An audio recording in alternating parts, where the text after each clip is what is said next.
Assalamualaikum warahmatullahi wabarakatuh. Hari ini kita belajar tentang peluang kejadian sederhana, di mana ini basic dasar untuk melanjutkan ke peluang kejadian majemuk. Sebenarnya materi ini mungkin tidak asing dengan kalian karena sudah dikasihkan di SMP dulu. Kalau nggak salah di kelas 9 itu sudah pernah dijelaskan pada bab peluang itu sendiri. Saya mengingatkan sedikit, mungkin biar tahu dasarnya. Nanti sebelum kita masukkan, kita gabungkan dengan materi kemarin tentang permutasi kombinasi.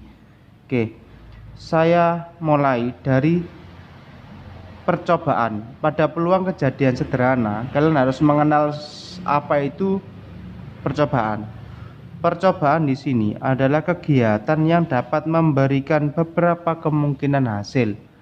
Jadi bisa kalian lakukan beberapa percobaan di mana nanti kalian akan mendapatkan hasil dari kegiatan tadi. Itu adalah istilah percobaan. Selanjutnya, ada istilah ruang sampel. Ruang sampel di sini adalah himpunan semua hasil yang mungkin dari suatu percobaan. Kalau kita bicara suatu kegiatan A, maka kemungkinan yang muncul di sana itu namanya ruang sampel. Saya ambil contoh ketika kita bicara pada koin. Di situ ada dua kemungkinan. Kalau kita tahu bahwa koin itu terdapat dua sisi. Biasanya sisi satu dimisalkan dengan angka, sisi dua dimisalkan dengan gambar. Itu adalah ruang sampel. Jadi kalau misalkan kita bicara koin di sini, maka ruang sampelnya di sini adalah angka dan gambar. Kalau kita bicara dadu sendiri itu kan terdapat 6 sisi, titik yang jumlahnya 1, jumlahnya 2 sampai jumlahnya 6.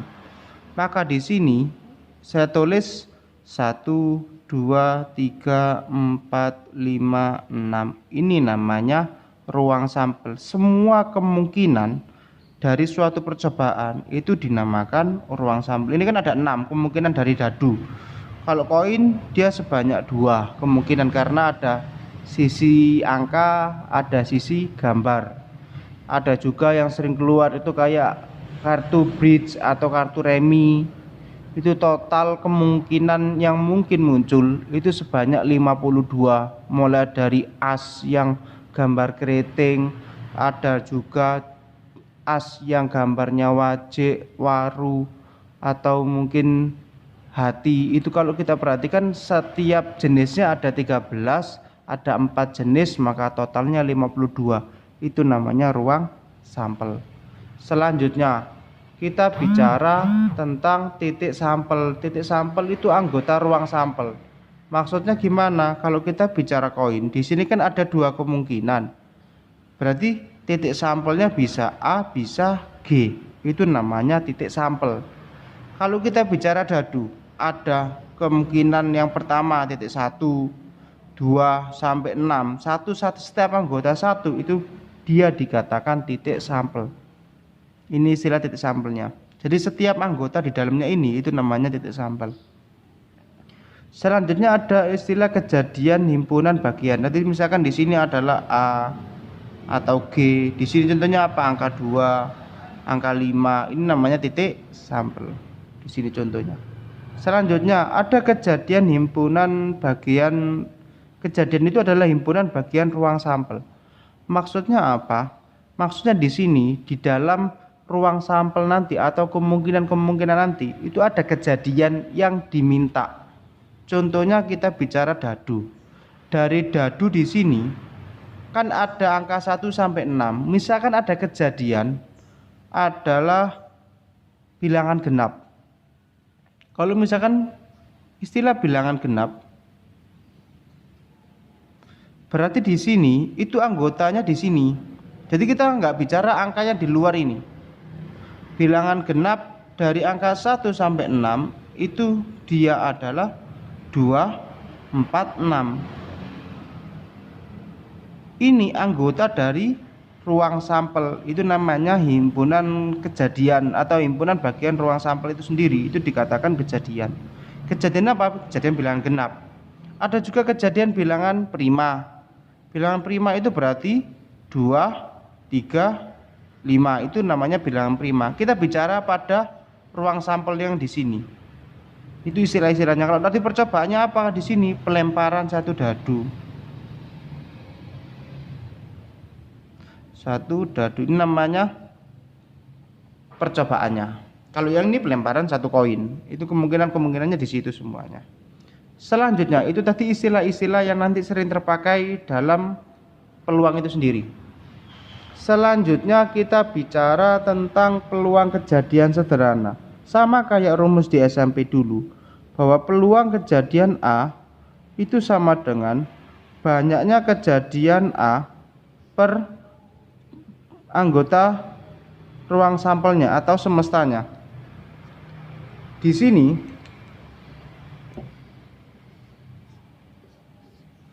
atas di sini tadi dikatakan banyaknya anggota A atau banyaknya kejadian.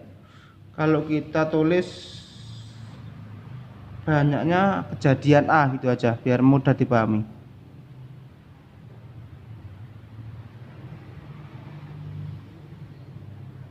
Sedangkan di sini adalah ruang sampelnya atau banyak kemungkinan semuanya, atau kalau saya mudah memahaminya semestanya apa?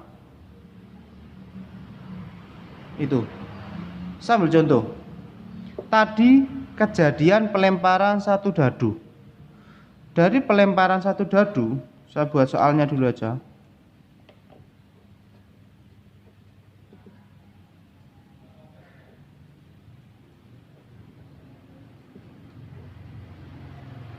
Dari pelemparan satu dadu, tentukan peluang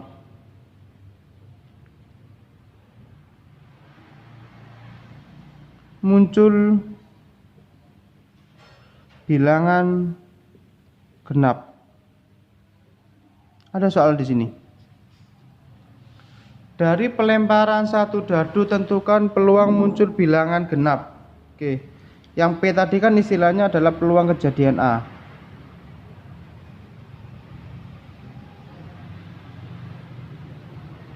Oke, saya lanjutkan lagi. Pelemparan satu dadu berarti semestanya ada 6. Kenapa saya katakan 6? Karena dalam satu dadu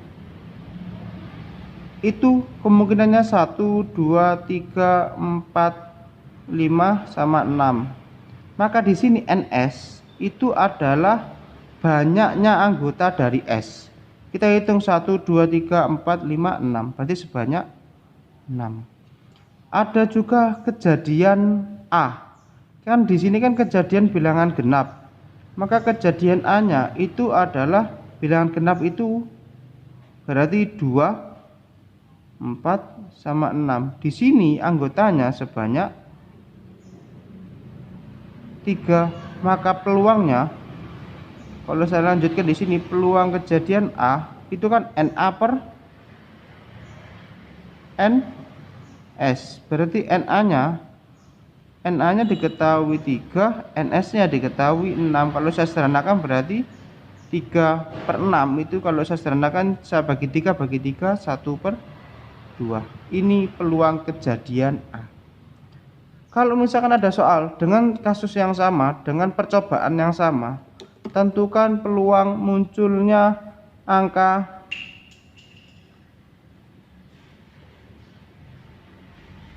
lebih dari 4. Kalau munculnya angka lebih dari 4, berarti di sini 4-nya dia tidak ikut. Jadi ada soal muncul angka lebih dari 4, maka di sini 4-nya tidak usah ikut. Kalau lebih dari sama dengan, itu 4-nya ikut. Kalau dia minimal 4, 4-nya ikut. Kalau muncul angka lebih dari 4, berarti 4-nya dia tidak ikut. Maka NS-nya kan sama, yaitu sebanyak 6. S-nya sama 1 sampai 6, maka A-nya di sini saya ganti. Karena angka yang lebih dari 4 itu 4-nya nggak ikut, kita mulai dari 5 sama 6. Berarti 5 sama 6. Berarti NA-nya sebanyak 2, karena di sini ada 2. Baru kita tentukan berarti peluang kejadian A-nya sama dengan NA-nya itu sebanyak 2, NS-nya sebanyak 6, karena percobaannya dia sama. 2/6 sederhanakan dibagi 2 bagi 2, hasilnya 2 bagi 2 1, 6 bagi 2 3. Berarti peluangnya adalah 1/3. Kalau kalian perhatikan di sini, hasil dari peluang itu dia rentangannya mulai dari 0 sampai 1. Kalau kita bicara rentangan peluang kejadian A itu dia mulai dari 0 sampai 1. Ini boleh 0, boleh 1. Kenapa saya katakan boleh 0, boleh 1? Karena bisa jadi tidak ada kejadian yang mungkin terjadi. Itu namanya mustahil. Sesuatu yang mustahil itu dia memiliki peluang 0. Contoh, manusia akan hidup selamanya. Itu sesuatu yang mustahil, maka dia peluangnya adalah 0. Atau kita bicara dalam dadu, munculnya angka 7. Di sini kan nggak ada angka 7, maka dia memiliki peluang 0. Kenapa? Wah, angkanya kan 1 sampai 6, 7 nggak mungkin di sini. Selanjutnya, munculnya angka -5, kan nggak mungkin juga kan? Karena apa, di sini dia mulai dari 1. Maka -5 itu dia sesuatu yang mustahil. Terus 1 di sini sesuatu yang pasti terjadi. Contohnya yang pasti terjadi seperti apa? Dari angka 1 sampai 6, tentukan peluang munculnya angka kurang dari 10. Di sini kan semuanya 10 kan?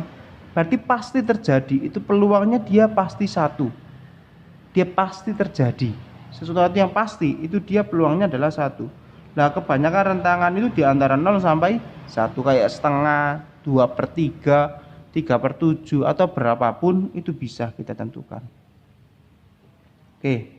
Tadi kita sudah bicara koin berarti dia semestanya 2, kejadiannya nanti tinggal kita tentukan. Itu.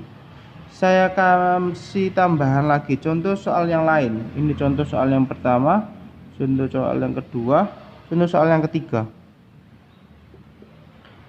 Misal dari sebuah kotak terdapat bola merah itu sebanyak 4, bola hijau sebanyak 3, dan bola kuning sebanyak 5. Tentukan peluang munculnya bola kuning. Di sini ada 4 merah, 3 hijau, 5 kuning. Tentukan peluang bola kuning, munculnya bola kuning. Akan diambil satu bola, tentukan peluang munculnya bola warna kuning. Gampang, kayak tadi kita tentukan semestanya di situ berapa. Kalau kita bicara semesta di sini 4, 3 sama 5, berarti semestanya adalah 4 tambah 3 7, 7 tambah 5 12. Berarti peluang kejadian A sama dengan bawahnya 12. Dari mana? 4 NS-nya 4 tambah 3 tambah 5. 4 tambah 3 itu 7, 7 tambah 5 12. Bola kuning, dari kemungkinan di sini kuning itu sebanyak 5, kita tulis di sini 5. 5/12 nggak bisa disederhanakan, sudah jadi 5/12. Itu. Selanjutnya ada soal yang lain. Kalau misalkan hijau berarti 3/12, kalau merah berarti 4/12. Tuh. Atau ada soal yang lain, misalkan ada sebuah soal tentang kartu remi atau kartu bridge.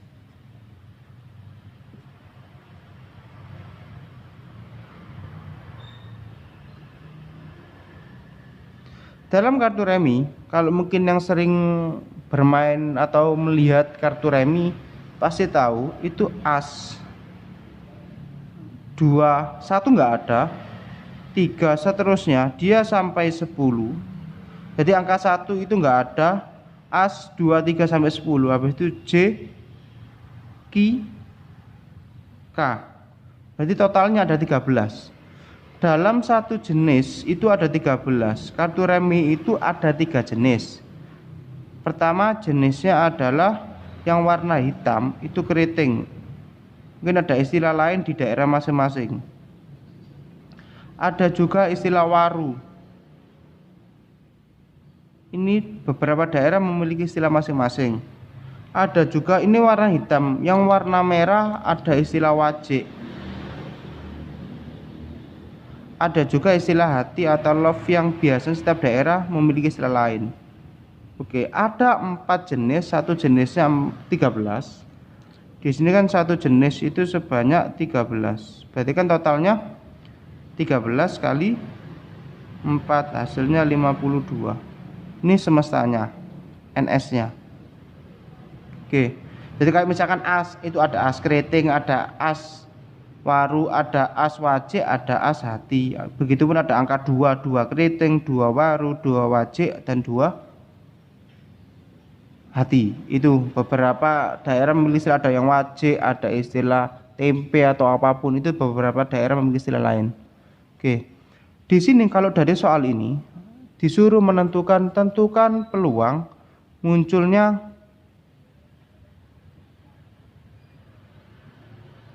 as. Tentukan peluang munculnya as. Maka di sini bisa kalian tentukan penyebutnya atau yang bawa di sini NS-nya, kan sudah kita hitung adalah 52. Dan kita tahu jumlah as dalam kartu remi itu sebanyak 4. Kenapa? Karena dari as sini, as keriting, as waru, as wajik, sama as hati itu kan satu-satu. Berarti totalnya ada 4. Satu di sini 4. 4/52 hasilnya kalau saya sederhanakan, bagi 4 itu 1, bagi 4 itu 13. Ini hasilnya. Contoh yang lain, tentukan peluang munculnya merah. Warna merahnya ini kan ada 2 jenis. Satu jenisnya ada 13, satu jenisnya ada 13. Maka 13 tambah 13 itu 26 per 52. 52 dari mana? 52 itu dari total semestanya tadi, atau semua anggota ruang sampelnya tadi. 26/52 kalau saya sederhanakan jadi 1/2. Tuh, mungkin itu basic dasarnya dalam peluang kejadian sederhana. Silakan dipahami dulu. Mungkin pertemuan depan saya buat lebih kompleks sedikit. Ini dasarnya, ini hampir sama kayak di SMP dulu. Jadi insya Allah kalian sudah menguasai ini, tinggal saya ulang lagi. Saya akhiri, assalamualaikum warahmatullahi wabarakatuh.